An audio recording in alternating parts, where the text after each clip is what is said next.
आप उस सफारती वफ्द के मेंबर भी हैं और हमने सुना है कि आप शायद जो अमेरिका की तरफ जो वफ्द जाएगा अगर 2 हिस्सों में गया तो उसकी क़यादत भी आप करेंगे, तो बहुत मुबारकबाद इन एडवांस।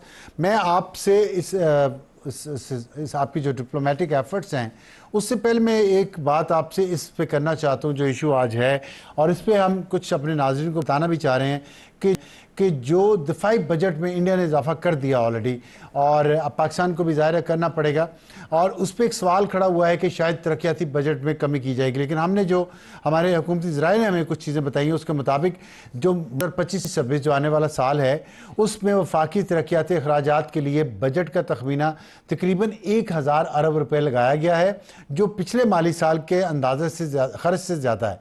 और पिछले माली साल 1.4 ट्रिलियन था, लेकिन उसमें से पहले 9 महीनों में सिर्फ 470 अरब रुपया तरक्याती बजट खर्च हुआ है। तो इसका मतलब है कि ये 9 महीनों की मैं आपको फिगर दे रहा हूँ, तो एक साल में अगर फ़र्ज़ करें 700-800 भी हो गया और अगले साल के लिए 1000 अरब रुपया दिया गया तो वो पिछले साल से ज़्यादा होगा, तो वहाँ से कटौती नहीं होगी। इसी तरह सूबों को भी जो तरक्याती अखराजात के लिए 2000 अरब रुपये के करीब रकम दी जाती है उसमें होगी। NFC के तहत 2025-26 के लिए सूबों के हिस्सों में कोई कटौती नहीं हो रही। वफाकी हुकूमत तालीम, सेहत, ज़राअत और गुर्बत जैसे कई शोबों पर अखराजात कर रही, जो एक्चुअली सूबाई हुकूमतों का एरिया है उस पर भी उनको जिम्मेदारी सूबों को लेनी चाहिए। कौमी बचत और सरमायाकारी बतौर GDP का हिस्सा इन दोनों में इजाफे मुतवक्के है। IMF का तखमीना है कि पाकिस्तान की GDP की शरह इस साल अगले आने वाले साल 2025-26 में 2.6% से बढ़कर 3.6% तक हो जाएगी। और दफाई अखराजात में जो इजाफा किया जाएगा अगले साल में वो शरह सूद में कमी के बायस भी मुमकिन हो सकेगा, क्योंकि पॉलिसी रेट 22% से कम होकर इस साल 11% हो गया है, जो मुआशी इस्तेहकाम का मज़हर है। और सूद की मद में बजट का खर्च माली साल 2024-25 में जो 9800 अरब था वो कम होकर अगले साल 8685 अरब रह जाएगा। और अगले साल में टैक्स आमदन का अदब 14000 अरब रुपया मुकर्रर किया गया है, जो इस साल 12300 अरब रुपए से ज़्यादा है। लेकिन ये बहुत ख़तरनाक एरिया है रेवेन्यू कलेक्शन का, क्योंकि इस साल हम बहुत पीछे जा रहे हैं। क्या ये इस साल हम टारगेट पूरा कर सकेंगे या नहीं, और अगले साल जितना बड़ा टारगेट है वो कैसे पूरा होगा। तो ये तमाम जो फैक्टर्स हैं ये मिल के जब अगर पाकिस्तान का दफाई बजट बढ़ाया गया तो तरक्याती अखराजात में कमी किए बगैर ये मुमकिन हो सकेगा। ये हमें ज़राए ने बताया, लेकिन इस पर हम मुसद्दम मलिक साहब पहले मैं आपसे जानना चाहता हूँ कि ये एक बात हो रही है कि हमें दफाई बजट बढ़ाने की ज़रूरत तो पड़ेगी, जो इंडिया के डिज़ाइंस हैं इस वक्त, और जिसमें आप ज़ाहिर है इंटरनेशनल कम्युनिटी के पास भी जा रहे हैं। IMF हमें ये कह रहा है कि डू मोर, तो इस डू मोर के दौरान हम ये बैलेंस कैसे क्रिएट करेंगे कि पाकिस्तान की तरक्की भी हो, मईशत भी तरक्की करे और हमारा दिफा का निज़ाम जो है वो भी कमज़ोर ना हो। देखिए, सबसे पहले तो मैं मुबारकबाद देना चाहूँगा वज़ीर आज़म को और वज़ीर ख़ारजा जो हमारे डेप्यूटी प्राइम मिनिस्टर हैं उनको, बिकॉज़ आपने देखा कि इससे पहले जब भी कोई झड़प हुई पाकिस्तान और भारत के दरमियान, तो आपने देखा बैनुल अक़वामी ताकतें जो हैं वो किस तरफ जाके खड़ी हुई। इस मरतबा आपके सामने है, इस मरतबा भी झड़प हुई, इस मरतबा भी दहशत गर्दी के इल्ज़ाम थे। हर वो चीज़ जो पहले हो चुकी है वो दोबारा हुई और जंग भी हुई। मगर इस सब के बावजूद तकरीबन तमाम दुनिया, जिसमें वेस्टर्न ममालिक भी शामिल हैं, 9 मरतबा तो मेरे ख़्याल में जब से जंग हुई है तब से सीज़ फायर से लेकर आज तक 9 मरतबा तो अमरीकी सदर ये कह चुके हैं कि मैंने इंटरवीन किया, मैंने एक बहुत बड़े मामले को रोका। और पाकिस्तान की लीडरशिप जो है बहुत अच्छी लीडरशिप है, और मुझे बड़ी उम्मीद है कि एक पुरअमन हम लॉन्ग टर्म इस्तेहकाम की तरफ जाएंगे। तो ये तमाम बातें जो यूरोप से उठीं, जो अमेरिका से उठीं, जो बैनुल-अक़वामी सतह पर उठीं, जिस तरह तुर्किया ने हमारा साथ दिया, जिस तरह अज़रबैजान ने हमारा साथ दिया, जिस तरह मशरक़ वस्ता के तमाम ममालिक बिलखसूस यूनाइटेड अरब एमिरेट्स और किंगडम ऑफ सऊदी अरेबिया ने जिस तरह हमारा साथ दिया, जिस तरह ईरान ने इंटरवीन किया, तो इससे हमारी जो डिप्लोमेटिक विक्ट्री है वो आपके सामने आ जाती है। तो मैं पूरी कौम को भी मुबारकबाद देना चाहता हूँ, और मैं बिलखसूस वज़ीर आज़म और हमारे जो डेप्यूटी वज़ीर आज़म है इसहाक़ डार साहब, एक छोटा सा सवाल पूछ सकता हूं? डिप्लोमेटिक फ़तह की मुबारकबाद देना चाहता हूँ। जी प्लीज़। कि डिप्लोमेटिक सतह पे आपने कामयाबियां जो गिनवाई हैं इसमें कोई शक नहीं है, लेकिन मईशत को भी आगे ले जाना है, और ख़ास तौर पे गल्फ़ ममालिक में पाकिस्तानियों के लिए वीज़ों की जो प्रॉब्लम हैं और इंडियंस के लिए नहीं है, तो वो जो कामयाबी हमें हुई है और हमें इतलात मिल रही है कि अरब ममालिक आप बहुत खुश हैं पाकिस्तान से, अपबीट है, उनको पता नहीं इंजेक्शन लगाया बूस्ट करने का पाकिस्तान के हक में, तो वो ट्रांसलेट होगा किसी मटेरियल गेन में भी पाकिस्तान के लिए? मटेरियल गेन से मेरी मुराद इमदाद नहीं है, मईशत में हमारे साथ ताउन, इन्वेस्टमेंट, वीज़ों में नरमी। देखिए, सबसे पहली बात यह है कि आप ये तो मानिए कि वो चीज़ें जो पहले खिफ़त का बायस बनती रही हैं, इस नई लीडरशिप में कोई ऐसी चीज़ नहीं हुई। किसी मुल्क ने ये नहीं कहा कि पाकिस्तान बरहक नहीं है। तमाम ममालिक इस बात पे कायल हो गए कि पाकिस्तान ने रिस्ट्रेंट भी शो किया है और जंग भी जीती है, और जंग उस वक्त जीती है जब उस पर हमला किया गया है। तो ये बहुत बड़ी कामयाबी है। इस कामयाबी के अलावा जो दूसरी बड़ी कामयाबी हमें मिली है, जिसकी वजह से मेरे ख़्याल में हमारे मामलात पूरी दुनिया के साथ बेहतर होंगे, सिर्फ मशरिक़ वस्ता के साथ तो पहले ही बहुत बेहतर हैं, उसमें भी इंशाअल्लाह और बेहतरी आएगी। उसकी वजह यह है कि एक दुनिया के ऊपर एक स्मोक एंड मिरर का कारखाना चलाया गया था, यानी एक मिथ बना दी गई थी कि इंडिया इतनी बड़ी ताकत है, और सिर्फ माशी ताकत नहीं है, इंडिया इतनी बड़ी कुव्वत है, मिलिट्री कुव्वत है कि कन्वेंशनल वॉरफेयर में उसका कोई मुकाबला नहीं कर सकता। तो अभी तो कन्वेंशनल वॉरफेयर ही हुई है, और उस कन्वेंशनल वॉरफेयर में ये बात पूरी दुनिया के ऊपर आ गई सामने, और साबित हो गया कि पाकिस्तान कन्वेंशनल वॉरफेयर में ना सिर्फ मुकाबला कर सकता है बल्कि शिकस्त फाश दे सकता है भारत को। इसकी वजह से जो रियाल पॉलिटिक होती है, यानी जिसको हम ताकत की सियासत कहते हैं, उस ताकत की सियासत का बैलेंस जो है वो बिल्कुल बदल गया है, और पूरी दुनिया में ये बात अननोटिस नहीं गई, ना ये बात अननोटिस जाएगी। तो ऑब्वियसली जो रियाल पॉलिटिक है, यानी ताकत की जो बैनुल अक़वामी सियासत है, उसमें पाकिस्तान का रोल जो है वो बदल गया है और ताकत का तवाज़न बदल गया है। तो ऑब्वियसली हम आगे बढ़ेंगे और उसको लेवरेज करेंगे, और चाहे वो वीज़ों के मामलात हैं या मसाइल हैं, या पाकिस्तान में इन्वेस्टमेंट के मामलात हैं, या पाकिस्तानी कंपनियों का बैनुल अक़वामी सतह पे जाके मल्टीनेशनल कारखाने या मल्टीनेशनल कारोबार बनाने का तरीक़ाकार है, उस सब पे ये तमाम चीज़ें जो हैं इसका असर होगा।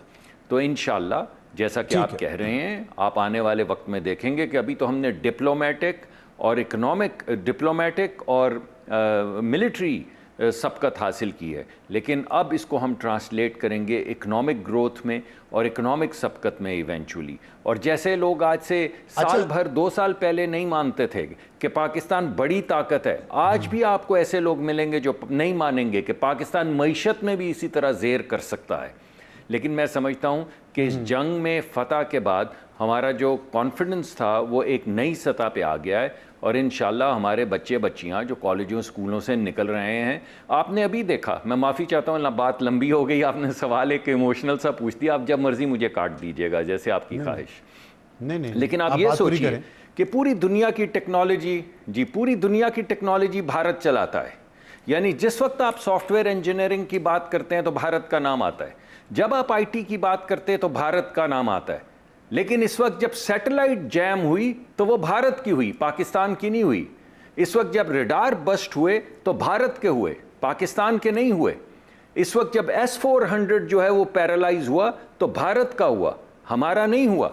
इस दफ़ा जब जहाज़ों के रडार जैम हो गए तो वो राफेल थे, वो J-10 नहीं थे या JF थंडर नहीं थे।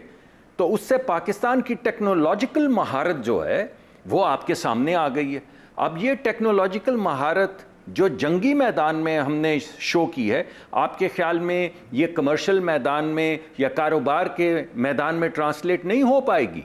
तो इससे जो कॉन्फिडेंस हमारे वही बच्चे बच्चियां जिन्होंने ये वॉर गेम टेक्नोलॉजी की खेली है, इसी तरह हम इंशाल्लाह अब इसको इकोनॉमिक सबकत के अंदर ट्रांसलेट करेंगे।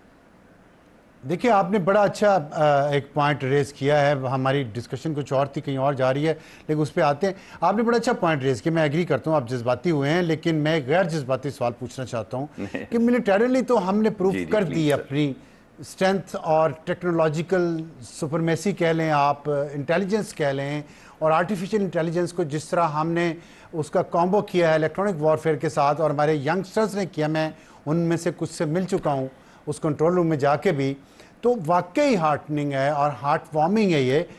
इसको हम ट्रांसलेट क्यों नहीं कर पा रहे कमर्शियल साइड पे, इकोनॉमिक साइड पे, कि हमारा दुनिया में ऐसे ही नाम हो जैसे इंडियंस जो हैं वो अमेरिका की बहुत बड़ी बड़ी कॉरपोरेशंस के वो सीईओ और हेड बन चुके हैं, और उसी बुनियाद पे वो प्रोपेगेंडा भी करते हैं कि इंडियन बहुत आगे हैं टेक्नोलॉजी में।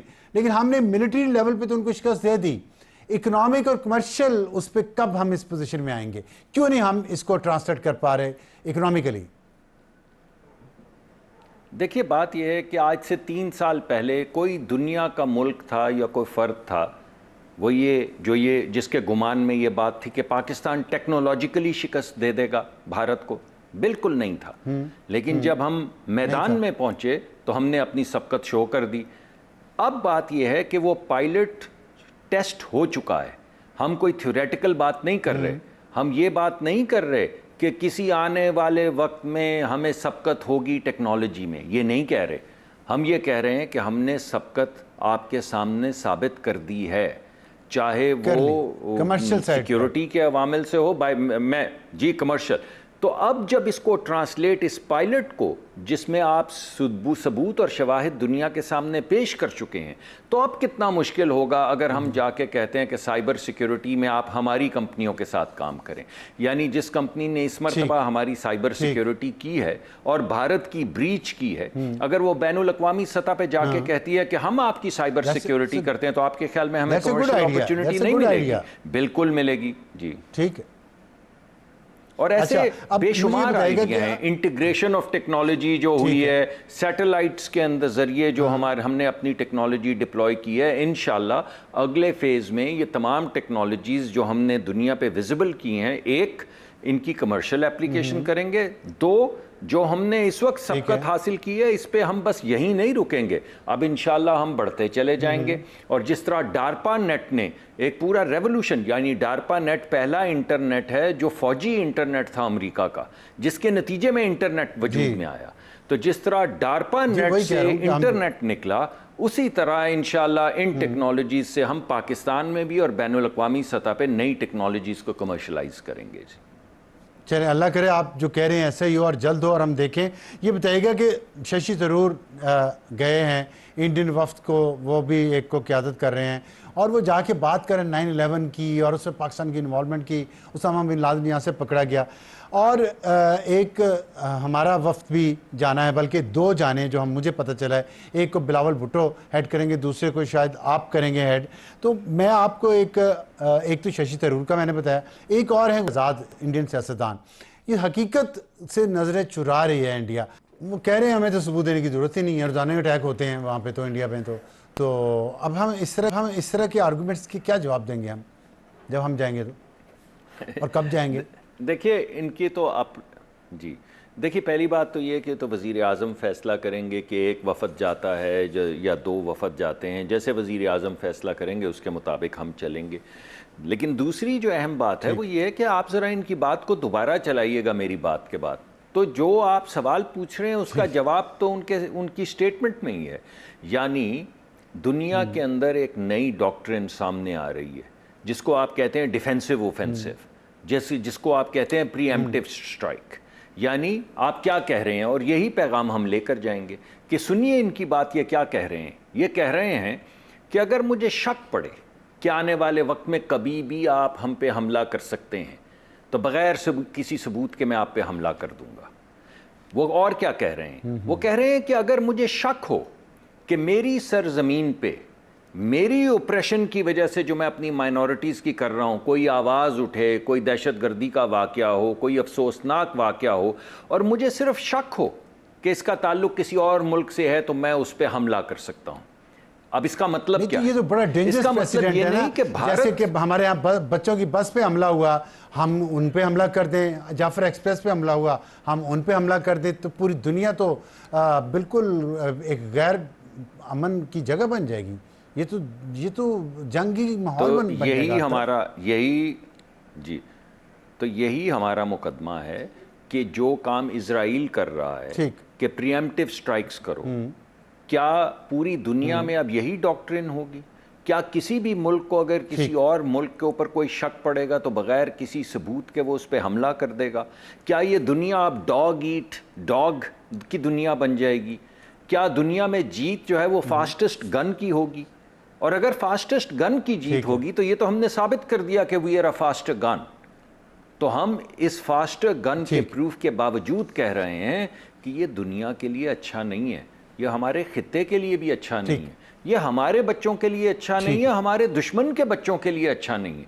क्योंकि अगर आप गरीब लोग गिनना शुरू करें तो 1.6 बिलियन लोग जो भारत में रहते हैं वहां भी तो आधे से ज्यादा गरीब है भाई। इतनी तो पाकिस्तान की आबादी नहीं है जितने गरीब लोग भारत में रहते हैं। उनका भी तो हक है रोटी पे, उनका भी हक है तरक्की पे, हमारे बच्चों का भी हक है तरक्की पे। तो ये जो आप जंग, जो फास्टेस्ट गन का डॉक्ट्रिन, प्रीएम्प्टिव स्ट्राइक का डॉक्ट्रिन सामने ला रहे हैं, आप सोचें इसका नतीजा क्या होगा। और इस वक्त हम ताकत और कॉन्फिडेंस की बुनियाद पे ये बात कर रहे हैं, because we were the faster gun. हमने सबकत भी हासिल की और उनको शिकस्त भी दी। इसके बावजूद आप देखें हमारी सोच कि हम ये कह रहे हैं कि ये दुनिया, नई दुनिया जो आप बनाने चले हैं, ये दोबारा से जंग अजीम की तरफ लेकर जाएगी या उस तरह की किसी तबाही की तरफ लेकर जाएगी। ये अच्छा नहीं है। दूसरी जो बात वो कर रहे हैं, अभी मैंने दूसरी बात आपकी नहीं सुनी, जो एक और शायद आप क्लिप चलाएं, लेकिन आप सोचें इस बात को कि जंगों की आड़ में, यानी राफेल उड़ा के 6 साल की बच्ची शहीद करनी है आपने, यानी उस बच्ची का आपके राफेल या आपके वो जो भी मिसाइल हैं उनसे क्या मुकाबला। तो जंग की आड़ में जो सिविलियंस को शहीद कर रहे हैं, 7 साल के बच्चे की तदफीन हमने की, 6 साल की बच्ची की तदफीन हमने की, अपनी शहीद हुई मसाजिद हमने दिखाई, अपने पानी के इंफ्रास्ट्रक्चर को हमने दिखाया। आप जंग की आड़ में इतने बहादुर हैं कि जहाज़ों के ज़रिए, राफेल के ज़रिए आप बच्चियों को शहीद कर रहे हैं। तो ये बात जो है सिविलियन इंफ्रास्ट्रक्चर पे हमला करने की, ये बात भी इजराइल से इंस्पायर्ड है। आप देखिए वहां पे क्या हो रहा है। आप रोज बहुत शुक्रिया डॉक्टर CNN पे मुसद्दक मलिक साहब, तस्वीर हमसे देख बात रहे करने हैं। का।